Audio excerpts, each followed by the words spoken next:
of these gentlemen will be there. All right, thank you all very much. We're going to keep it going. We have a fabulous panel led by the infamous James Keys of the Ohio Classic around the potential of pre-rolls in the Ohio market. Please welcome our next panel to the stage. Here you go, man. Appreciate it. Thank you, man. Thanks, gents.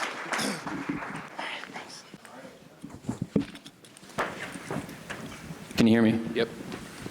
All right, exciting panel, obviously pre-rolls in Ohio. We've got a pretty good plethora of opinions here, from data to operators to legacy market pre-roll manufacturers. So we'll let everybody introduce themselves, kind of go down the line individually. I'm James Keys, host of the Classic events. We've done a number of pre-roll collabs at our events with Talking Trees in Humboldt. We gave out pre-rolls. We did one with Royal Blunts in our SoCal Classic. So it's always exciting to see new operators in markets in product. Cool. Yeah, thanks for having me, James. Hey everyone, my name is Chris Violas. I'm the co-founder, CEO of Blaze. We do point of sale software for a ton of dispensaries across the US and Canada. Excited to have a customer here in Ohio, and yeah, it's been fun looking in the data, so we'll hopefully shed some light on pre-rolls today. Thank you. Troy Butler, Chief Operating Officer, Black Buddha Cannabis. I'm pinch hitting for my partner, Roz McCarthy. So I always say my hair's a little less glamorous as hers. But we're a multi-state brand in Ohio, Pennsylvania, Arizona, and New Jersey. Thanks. Hey guys, James Troja, founder and CEO at JointCommerce. We're a best-in-class programmatic digital advertising platform for cannabis retailers and brands. Excited to be here in Cincinnati, my hometown. Residing in California now, but stoked to talk to operators today. Hello, everyone. I'm Keith Scott. I'm representing Royal Blunts. We are a pre-roll line in California, non-infused, infused products. We also do accessories too in the smoke shop space, wraps, hemp-based, tobacco-based blunt wraps, and that's been on the market for 30 years. Awesome, thanks guys. So as you can see, we've got a lot of different opinions here we want to get into. One of the data, right? Want to learn a little bit from the legacy markets, from some of the newer ones like Black Buddha operates in, but Blaze here has seen it from literally the point of sale. So what's it look like in a mature market, or what can we expect to see like in Ohio or in the growth? Yeah. Obviously, Ohio is brand new. This is a really fun, exciting time to experiment. So we were talking about data right before this, and I think, James, you saw what is about 10 SKUs, roughly on average, across Ohio shops right now for pre-rolls, juxtaposed to about 100, 150 that we see across the US and more mature markets like California. You may see that in Michigan. New York is starting to pick up speed. But it's really fun to look at a category like pre-rolls, because it starts to break down into these really fun subcategories, from just traditional single pre-rolls, right, that are great for lifting kind of the AOV at checkout, your cart toppers, to your pre-roll packs, right, your 3s, your 5s, to the infused single pre-rolls, to the infused packs. Like, there's a lot of room to grow here.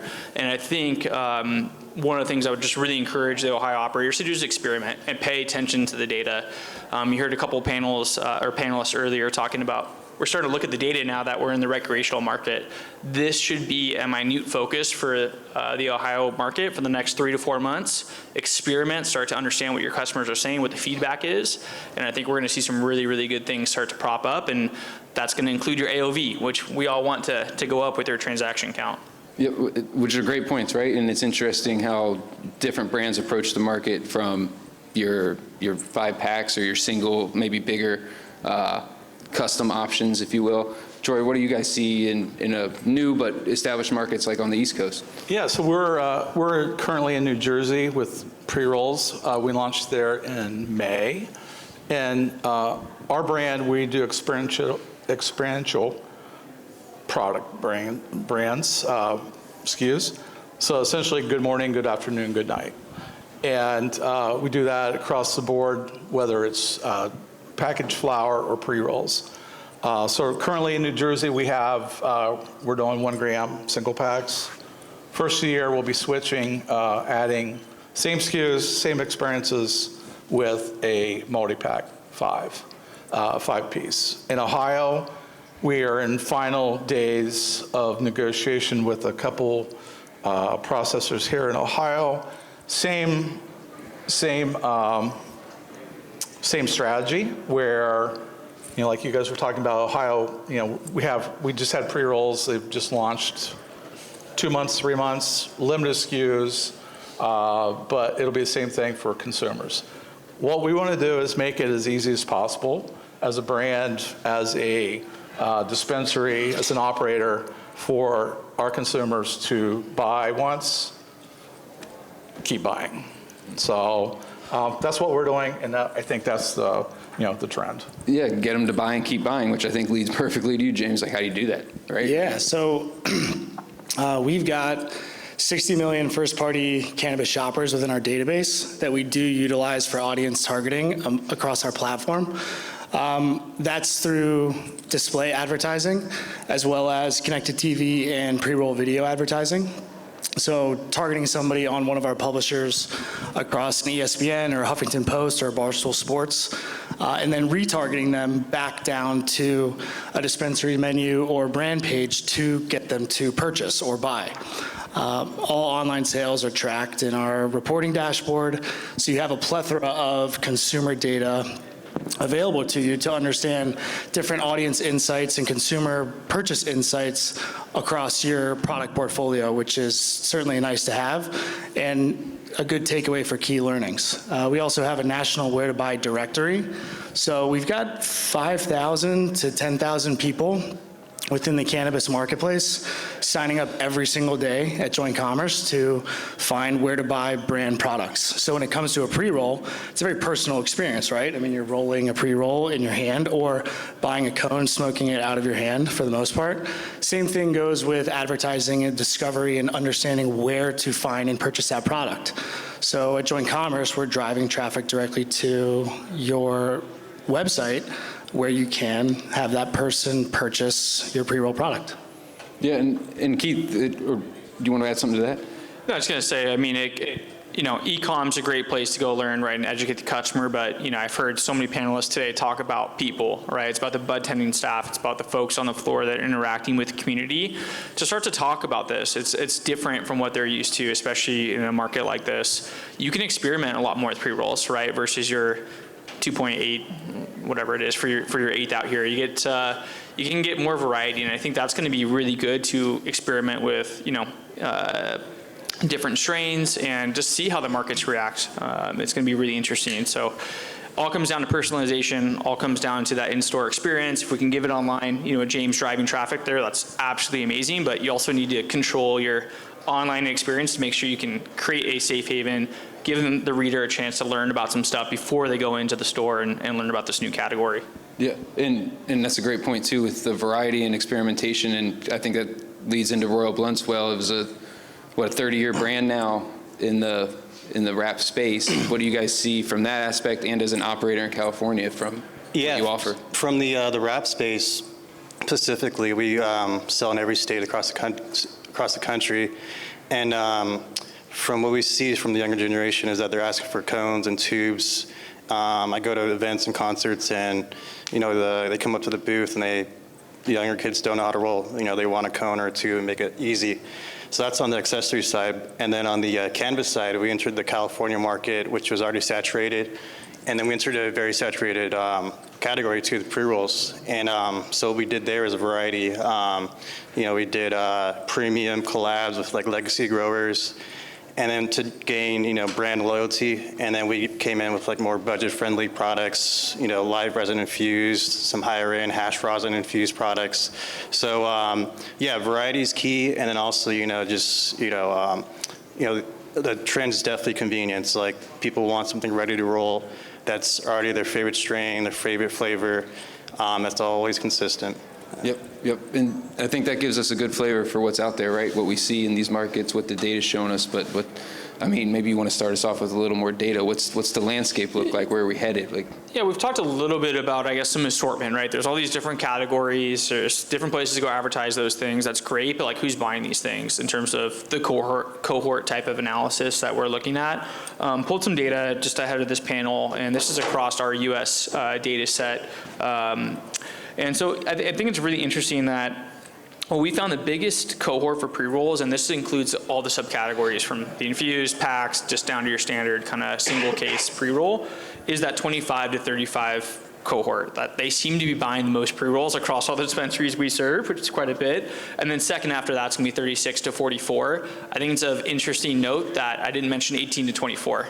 Those, for some reason, have not been adopting pre-rolls as much from what we've seen in our data. It's more about the all-in-one vapes. It's more about the vape carts that are easy to use and smoke out in public. We were talking a little bit before about, maybe that's the Juul effect that we've seen on the younger generation. But I think looking at not just, pre-rolls from an assortment data, but also from a cohort side of the house is really, really important when you're looking at, who's my demographic in Cincinnati versus, again, Cleveland and the other suburbs. Yeah, which is that micro data inside the market, right? Yeah. And how that serves. This all serves you if you've got a good e-com platform. This is a new category. When you have new categories, that means if you're first to the market, especially in a state like Ohio with categories, and you own the SEO and you're first there, and you're doing maybe a verticalized brand, a house brand pre-roll, you can create a lot of content online and start to own that SEO language and search results. So I think there's a lot of opportunity here. You just need to be smart about what you're doing and look at the data, help that drive your content. At the end of the day, you can actually really make this a big staple, from a sales category perspective. Yep. And Troy, what do you guys, as you approach the market, like how do you see it rolling out? Is it a single? Is it to 5-packs? Are you serving through feeling? Like what, how do you position that? Yeah, our plan right now, not to give away my secret sauce. Yeah, tell me everything. Yeah, I mean, we're not reinventing the wheel, right? We're selling weed, so keep it simple. But I firmly believe, and I've looked a lot at data in Missouri. Missouri is demographically is very similar to Ohio, half the population, but similar demographics, but without Michigan, right? So we always throw that in. Really, I think what the rollout plan for us, we're going to be doing singles, one-to-ones, uninfused to get into the market. We have, what'd you say, 10 SKUs, roughly? Roughly, yeah. Menus. That's very little, very small amount.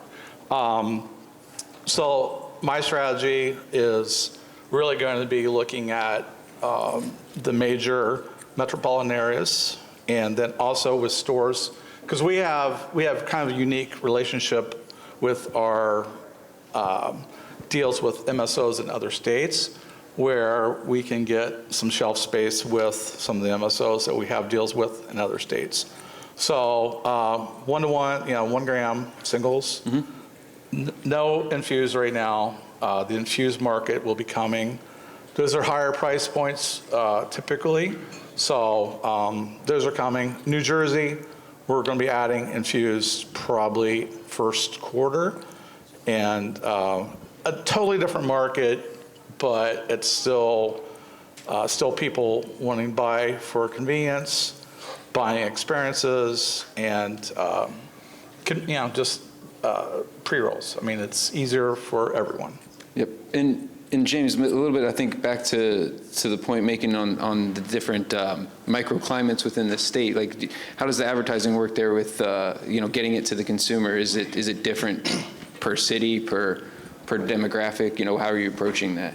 Yeah, I mean, our audience targeting is very effective. Like, we can target by demographic, we can target by specific category, we can target based on, essentially purchase intent, and we can competitive conquest as well, right? So, like, if you have different pre-roll brands in that category, you can target specific against your competitor, right? Mm-hmm. And capitalize on those purchases.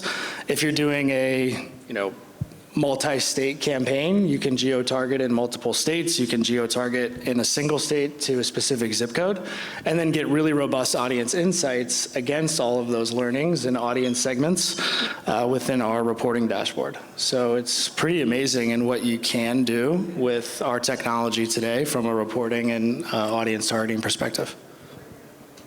Yeah, and how does that play in from what you're seeing on the data end? Again, I mean, it just goes, if you want to be able to kind of be able to tweak those, those knobs, right? Really get fine-tuned with what you're doing on the segmentation and cohort analysis. I just think this category is such an exciting category. Like, it really can change the trajectory of a business, both from an assortment perspective, being known for, someone that has really high-end, again, infused pre-rolls down to the house brand that just is always there when you're at checkout, just adding that on to the cart. I think you're going to see some really good expansion. It's going to drive some retention if you can do this right. And at the end of the day, I think we all spend a lot of money to go get the customer. It's one thing to get the customer, it's another thing to keep them second, third, fourth, fifth visit, right? And I think this is a tool that can be leveraged extensively, and we've seen it in markets like California, in markets like, Michigan and New Jersey and New York, where it's pretty tough to get retention. But these types of tactics, adding a pre-roll at the cart, even from a procurement standpoint, just buying, cheaper style pre-rolls to be cart toppers. I mean, there's strategy in all this, and all the levels of it. There's a lot of things we can do. Oh God, what was I going to say? I think,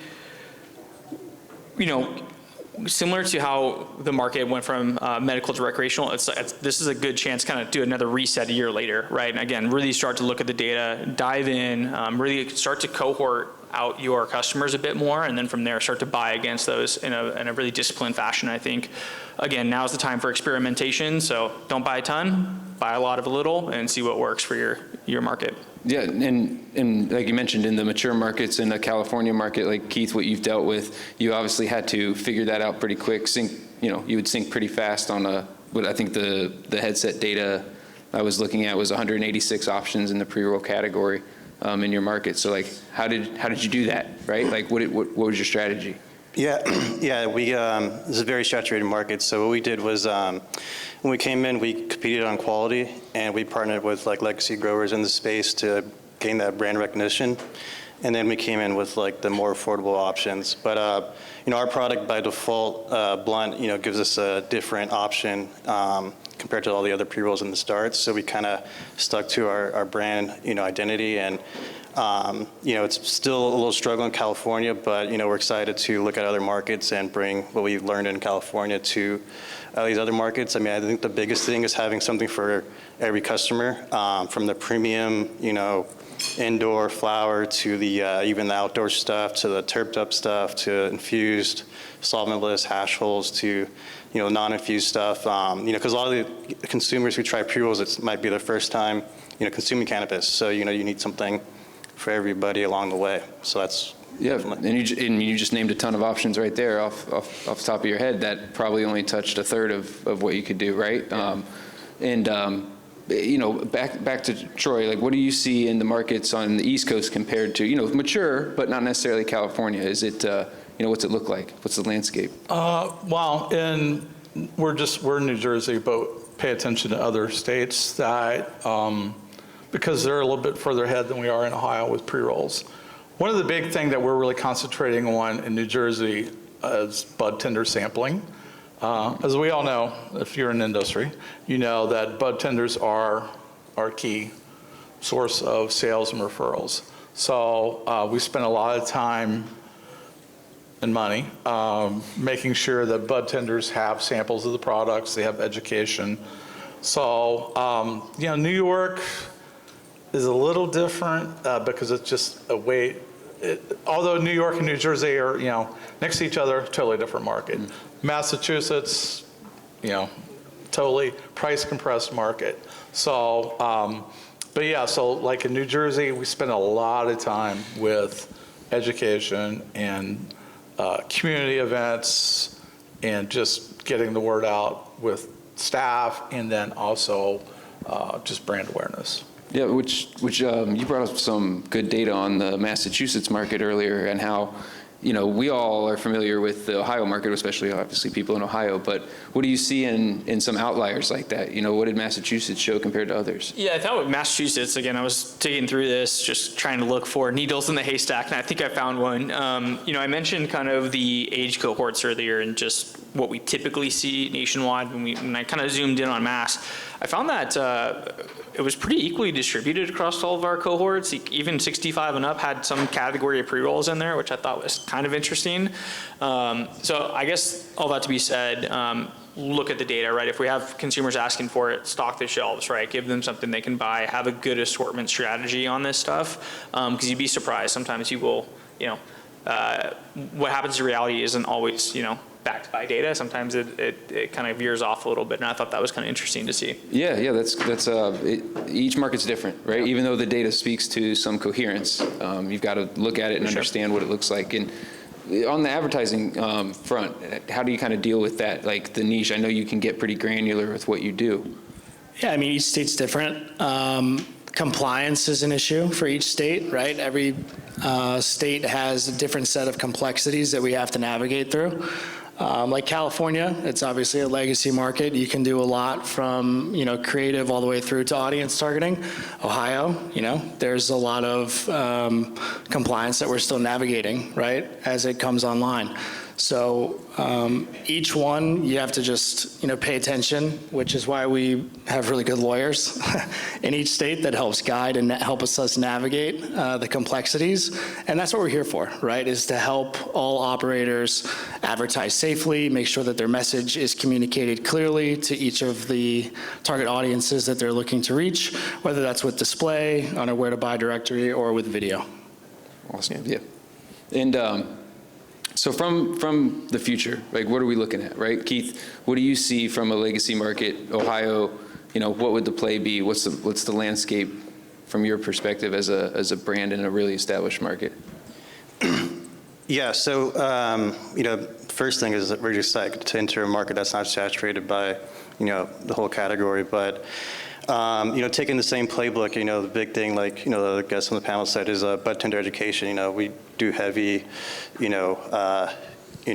marketing dollars is spent on bud tenders from, like, we even do bud tender parties, we sample at the events, staff trainings. But I think, just taking the similar playbook to what we did in California and just offering a great product at a good price and leaning on the quality of the product to get repeat customers is what our mission is, for sure. Mm-hmm. Yeah. And then leveraging our brand recognition from the accessories. We have hemp wraps and blunt wraps that are sold in smoke shops.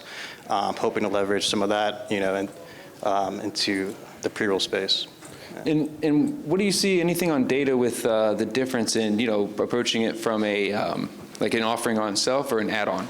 Right? Like, what does that difference look like? I can tell you, I don't have any data on this particular, but just having been in the industry for 12 plus years, having run a dispensary, now running Blaze, look, they can definitely stand on their own. I think you want them to stand on their own as a category and as a product. That's ideal for everybody, especially for those that have the ability to go vertical. I mean, it's great. This could be a brand story for you, and connecting with your audience. I think it's really big. I also think you need to be smart in how you buy, right? There's certain pre-rolls where we haven't even talked about promotional strategies and discount strategies, but there's certain pre-rolls for that, and there's certain pre-rolls not for that, right? And I think my take is a year from now, we're going to see this category be the third or fourth largest here in Ohio. I think you're going to start to see the infuse pick up. I think you're going to see the pre-roll packs start to move more, less than the singles, or more than the singles. I could be wrong on that, but I think it's really going to start to explode. So I'm pretty excited to see. Hopefully I can come back next year and we can look at the data. But I'm also, I don't really know what to expect from a cohort level here. This will be very interesting to see who's buying, what they're buying, and how much. Yeah. 12 million people. We've got the 3 big C's in cities: Cincinnati, Columbus, Cleveland. It's diverse, right? I think just going back to it, like, this is a new category, like, for all the retailers. How many retailers do we have here, by the way? Do we have any operators in the room? Thank you. I'm talking to some of you guys out there, I know it. But I think I wouldn't be too quick to promote this as an educational or do promotions as a path of education. I think getting out there, explaining what this is, why it's different than, smoking out of a bubbler, bong, a pipe, whatever you want to kind of give an analogy to. But I think it's a huge opportunity, and I'm really excited to see how you guys are kind of harnessing that at the ground level with your operators and see how the community responds to it. Yeah, and Ohio had a unique non-combustible aspect under medical, right? And maybe some of that plays over into the excitement of purchased combustible product that's ready to go. I mean, Troy, do you see, what do you see the offering being in terms of the consumer's mind? Like, is this something they're excited for? Is there certain things they're looking for? What? Oh, I think that when I go to dispensaries, before pre-rolls launched, that was typically the number one question in dispensaries. Dispensary staff said that they were getting. So I think they're for sure that it will be a hot and growing category here in Ohio, as it is in other states, right? So our plan is that we tie our story with our pre-rolls into our other products. Our vapes, our gummies, where as much as we're permitted by Ohio, that it's good morning, good afternoon, good night products, and maybe eventually we can tie those together with promotions. But right now, I mean, it's such a standalone category. I think we would be stupid. Anybody would be really stupid to discount pre-rolls right now in Ohio. Just because there's no need. No. A year from now, there might be a need. But that's our strategy, is that, again, keep it consistent and the brand messaging. Yeah, and Keith, on that, from the brand standpoint, the messaging and the consistency, like, with such a plethora of offerings under yours, like, how do you guys kind of manage that or, do that? Working with great processors and growers and cultivators, it's all about the input product, to start with, and then, everything from packaging to educating the bud tenders. I mean, packaging's huge for us back in Cali. I mean, I know we got into a trend of die-cut Mylars, but we have a tin that we do, a little 3-pack, and people are buying it just based off the packaging because it's convenient. It fits in your pocket, their purse. People want stuff that's on the go. So just, every step of the way, making sure the quality's there and all the inputs. And then maybe a little bit, James, on the brand story and the advertising, right? How do you relay that? Like, you can get granular, but how to really relay that story, or what do you see brands do to reach people with that message? Yeah, I mean, I always try to get people to emphasize their own personal experience with the plant, right? That's a lot of times why brand owners or marketers get into the cannabis side of advertising in the first place, is to tell that story. So, a lot of people have a unique perspective, and so we try to get that out of them through brand assets, imagery, product implementation, what the feeling or experience is like as they consume.